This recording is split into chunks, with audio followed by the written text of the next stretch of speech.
Hello, you guys. It is Dee here. I am here with Coach Mallorie. She's one of our coaches on the Boss Body Revolution coaching team. I'm super excited for you guys to get to know her better. So Mallorie is a certified nutrition coach.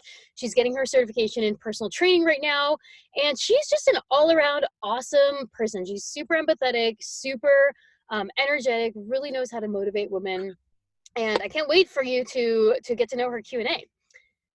Hey guys, I am super glad to be a part of the BBR team. I cannot wait to meet each and every one of you, and I am very excited to answer these questions. So, Yeah, me too. So Mallorie, why don't you just give us an intro to yourself? How did you get started with this whole fitness journey? What made you decide to become a nutrition coach?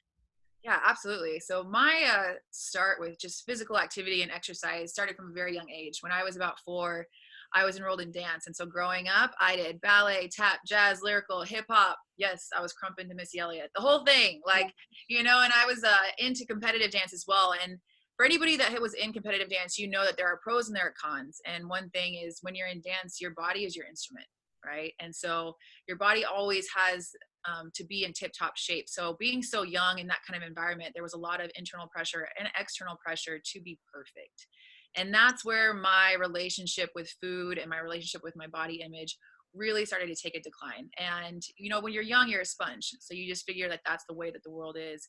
And I carried that throughout my teens, throughout most of my 20s, just having a very, very unhealthy relationship with food and a negative outlook on my body. And with that, I just realized that there's got to be another way. There really, really does. I started to become aware of my thoughts. And even though I didn't know really what to do with them at that point, the awareness just made me realize I need to change something.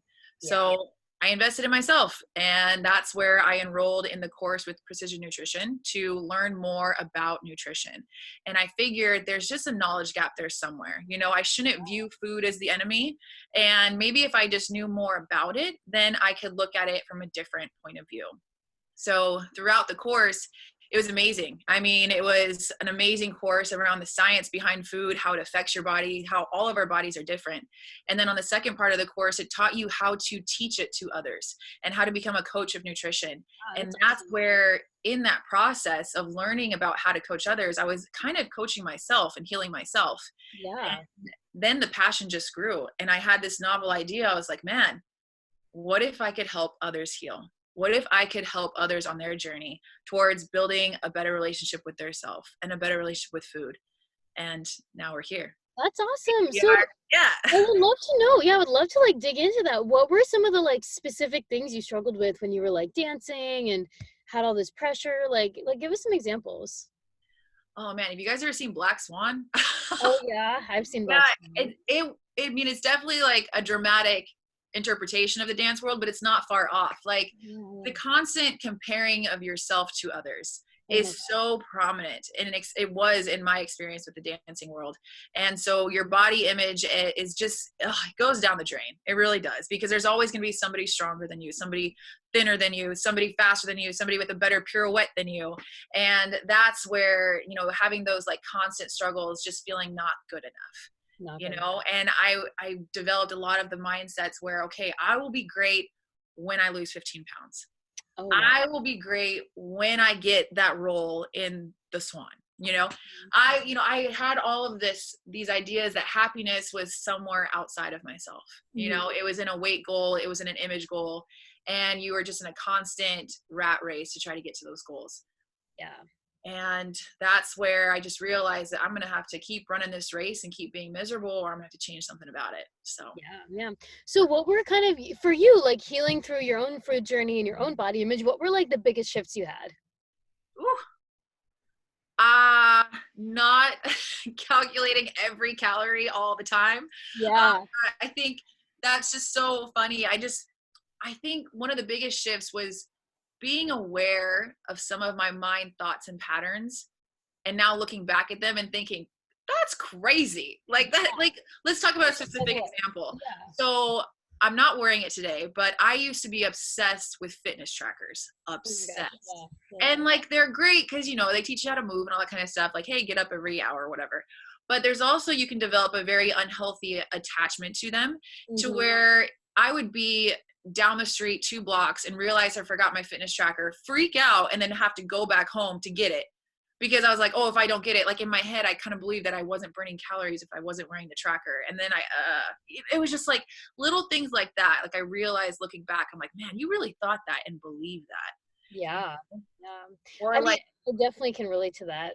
Oh, go ahead. Go ahead. yeah, like, or like overthinking calorie counting and then kind of justifying it. So like, okay, I can only have that cookie if I work out, and I have to, and then like I'll eat Thanksgiving dinner, but I'll work out in the morning and I'll also work out after Thanksgiving dinner in Yeah. order to enjoy it. But I never really enjoyed it. I was like, oh, I just ate too much pie. And it's just this vicious cycle, just goes. So crazy mindsets. I think that was the biggest shift for me. Was now it wasn't an overnight success, but now looking back and seeing how far that I've come, looking at the contrast of how I view food and how I used to view food is just, it's insane. Yeah, that's, I mean, I definitely relate to a lot of that. Did I ever tell you how I was afraid to eat bananas? What? No, but I Yeah, had so, that same fear because they're too much sugar, right? well, somebody told me they like have more calories than like apples or something. So, and I didn't know anything about nutrition. So I mean, I had no clue even how to read a nutrition label or anything. And so I just took it, and I would never eat bananas. Like whenever we had like smoothies or something, or bananas on like cereal or whatever, I just didn't eat them. Like it was just fear, like constant fear, of random foods. Pizza was another one of my fear foods. So I can definitely relate to a lot of what you're saying, and I'm sure a lot of I know a lot of our clients can, a lot of our audience can as well. So for you, what really helped you break free from that kind of negative mindset, and what's your mindset like right now with food?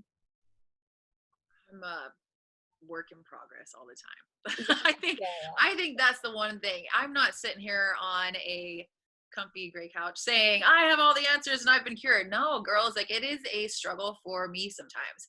Am I a lot further along than where I was? Absolutely. But it still is a journey. It still is, you still deal with those mindsets and trying to kind of like go away from them at times. So you just have to keep going, you know. It is a journey, but it takes practice. I think with negative mindsets, the reason why we have them is because they are so ingrained in us from probably something that happened to us way long ago. Okay.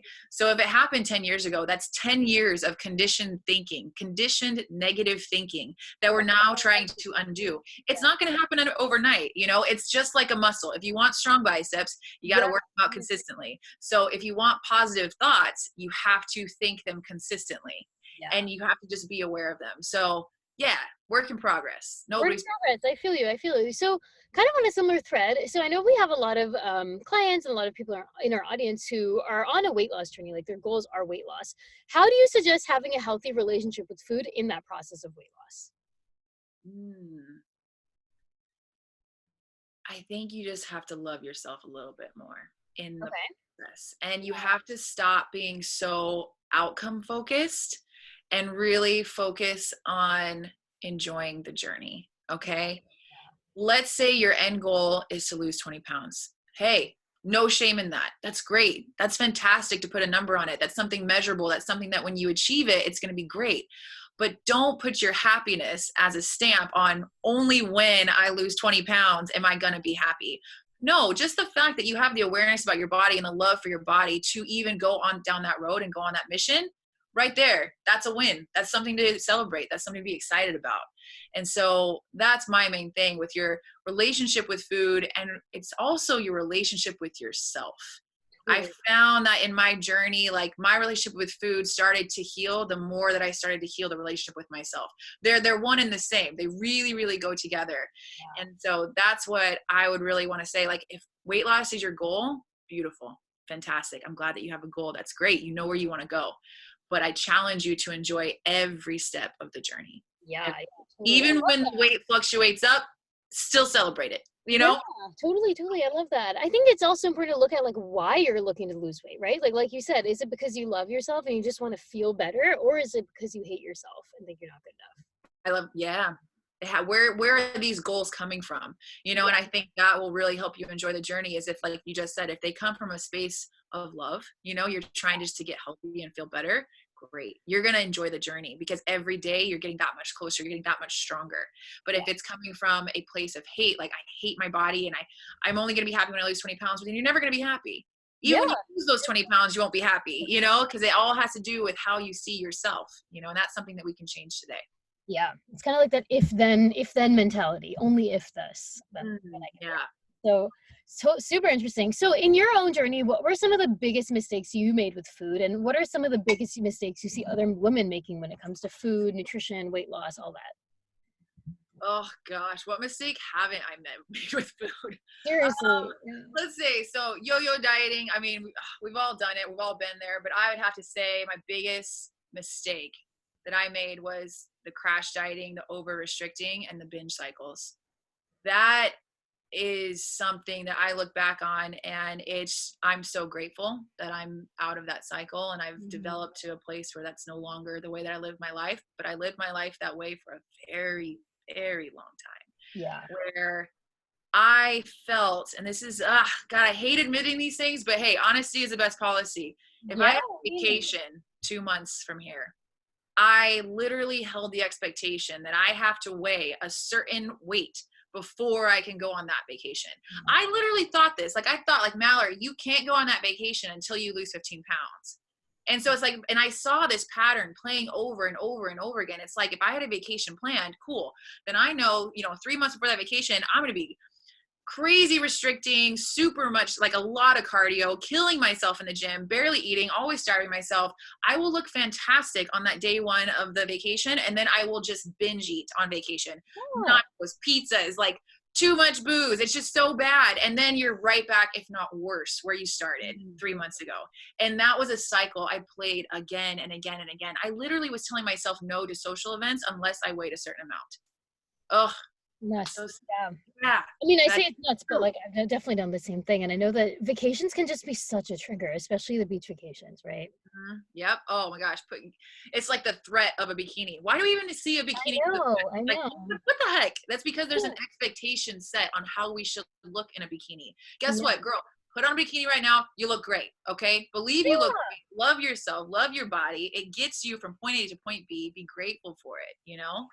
So I posted a quote on Instagram a while ago that women are more concerned about what they look like at the beach than whether or not they can swim at the beach. Right? it's like we're not even scared if we're gonna drown. We're just scared Yeah. if so and so is gonna see us. Yeah, exactly. It's just like if you put it into perspective, it's like we're literally going to the edge of the water and we like feel like we have to look a certain way in order to do that. And it's like, what? No, you Yeah. don't. So, The fishes okay, let me don't ask care, you. girl. The fishes don't care. No, the fish don't care. The fish don't care.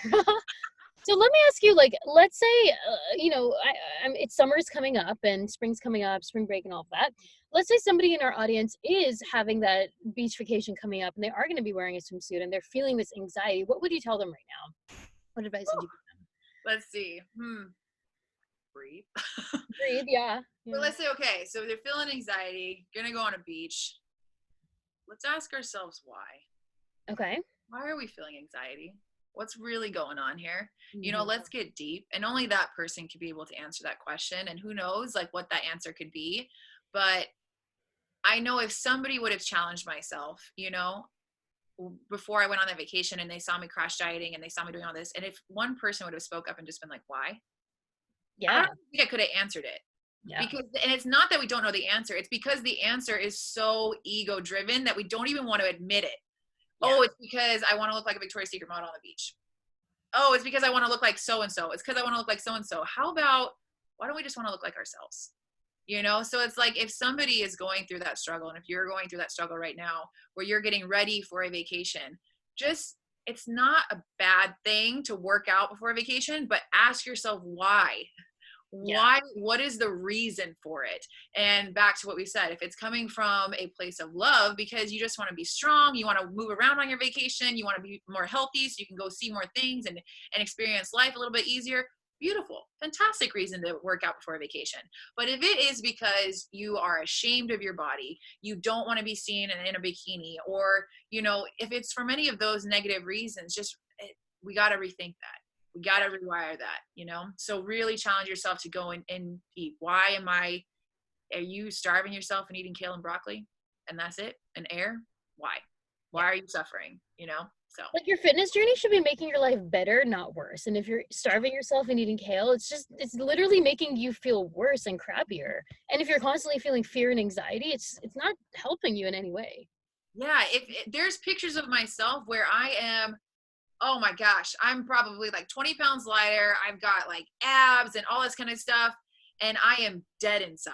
Okay. I know when I look at that picture, I remember the thoughts that I had when I got to that body. I remember how much damage I had to do to my body to get to that Yeah. image. And even on that morning of when that picture was taken, I remember thinking, oh, I need to lose 5 more pounds. Yeah. Definitely been there. Definitely been That's crazy. And now it's like, I'm like, oh, I love where I'm at. I'm strong. Let's go. Okay, let's good. And I weigh 20 pounds more. It's all about how we view ourselves. Okay. And what is that self-talk that goes in our head about ourselves and our bodies? Yeah. Yeah, totally. I mean, I think it really just comes down to, are you doing it from a place of love or fear? I think you can have healthy aesthetic goals as long as it's not like, I hate myself if I don't get this way. Right. Yeah. Like for me, and you asked like why, right? Like why do you want to get leaner? For me, it was always like worrying about what other people thought, Mhm. feeling like it wasn't good enough, needing to The impress guy. people. Yeah, like needing to impress people, like all that stuff. And that all like went way back to like other stuff. So it kind of all relates to what is really going on under the hood. So cool. So speaking of food, what is your favorite food to meal prep? Cheese. Oh, wait. Cheese? It's not even like a whole food. I like you just said favorite food. And I'm like, oh my God, cheese. This is a fire question. I would say my favorite food to prep, it's got to be anything with salmon. It's just got to be the salmon in Mm, general yeah. because I have perfected, at least in my own eyes and my own taste buds, the restaurant sear. Ooh, okay. Okay, because like when you go to a restaurant, if you eat fish, and if you eat salmon, when you order salmon, it's like crispy on the outside and like Yeah, perfect yeah, on the yeah. inside. And I'm always wondering how do they do that? Well, the trick is you pan fry it, right? In like coconut oil or something like that. Pan fry it in the pan and then don't remove it from the pan and just put the whole pan in the oven and let it cook. Oh, And then smart. when Okay. you take it out, it has this perfectly like seared top and it's just, oh, it's a dream. It's a dream. Amazing. Yeah, you got to try the recipe in the BBR nutrition guide, the salmon recipe I was talking about. You were talking about with it has garam masala on it. Yeah, garam masala Yeah, and like it's other spices as well. So that was really good. My husband recently bought a sous vide machine, so he like sous vide the salmon and then in the sears it. water. Yeah, it's Oh, a really I good. haven't tried that yet. I need to. So, what's your favorite indulgent food? Cheese. Cheese. Okay. Like what kind of cheese? Cheese just be all the answers. Cheese. Yeah, cheese is all Yeah, the no, answers. definitely. So cheese is great, but the older that you get, you realize that you might love cheese, but it don't love you. We develop these intolerances. Quote of the year. Quote of the year, right there. So that's a love-hate relationship that I got going on, but an indulgence that it definitely feels an indulgence, but it is better on the stomach, is Honey Mama's chocolate truffle bars. I gotta try those. You're mentioning those. Like, you gotta try them. They're heaven. Heaven. I'm a Really? big fan of dark chocolate. I don't know why. I can't. Milk chocolate was my jam when I was a little kid, and now I'm like all about dark chocolate. But these bars, you can get them at Trader Joe's, Whole Foods, obviously online. Honey Mama's, super clean ingredients, made with like coconut oil and cocoa, and they Yeah, are so amazing. So like definitely. I that definitely after will try those dinner, oh out. God, they're the best.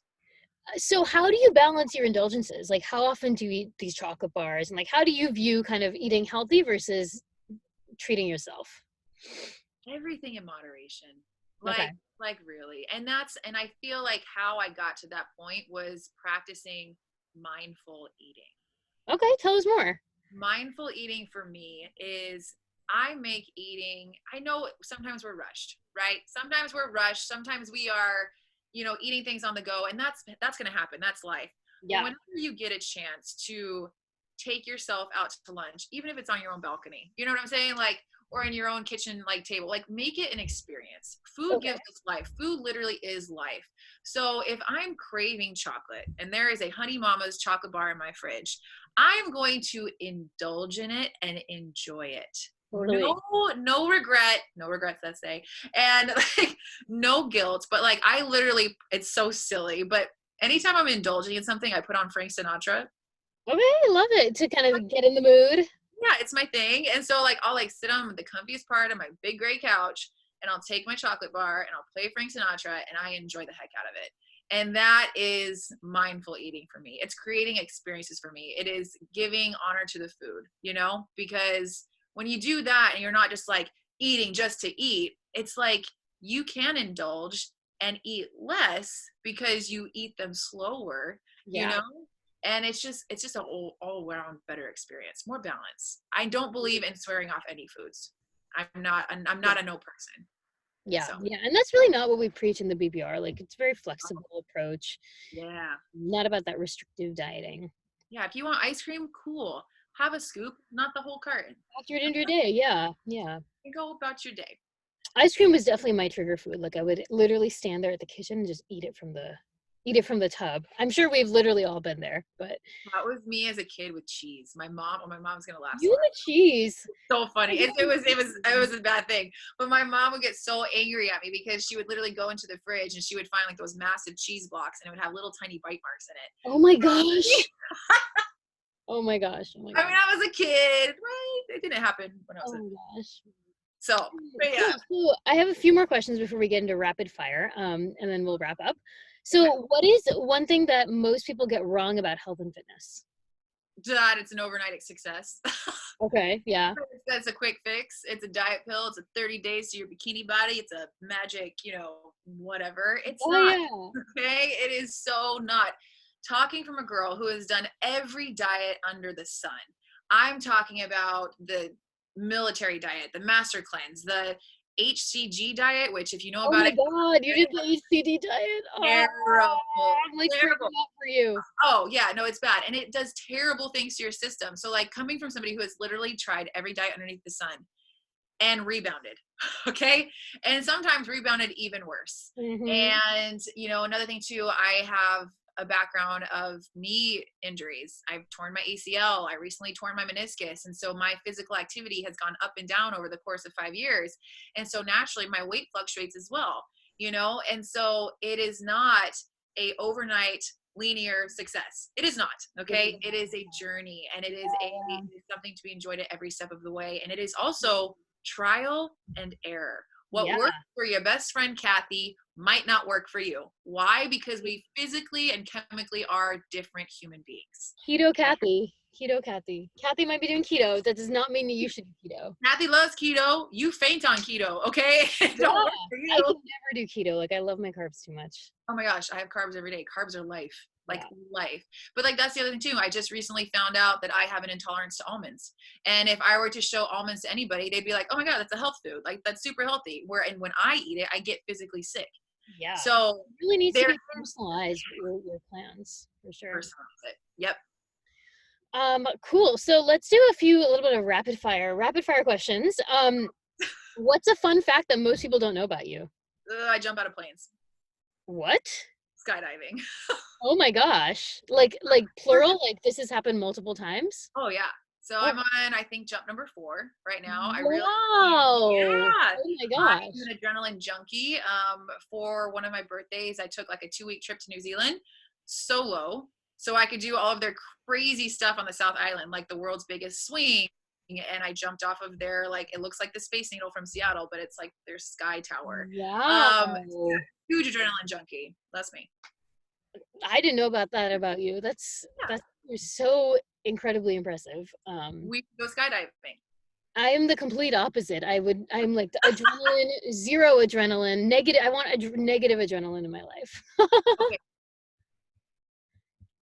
Oops.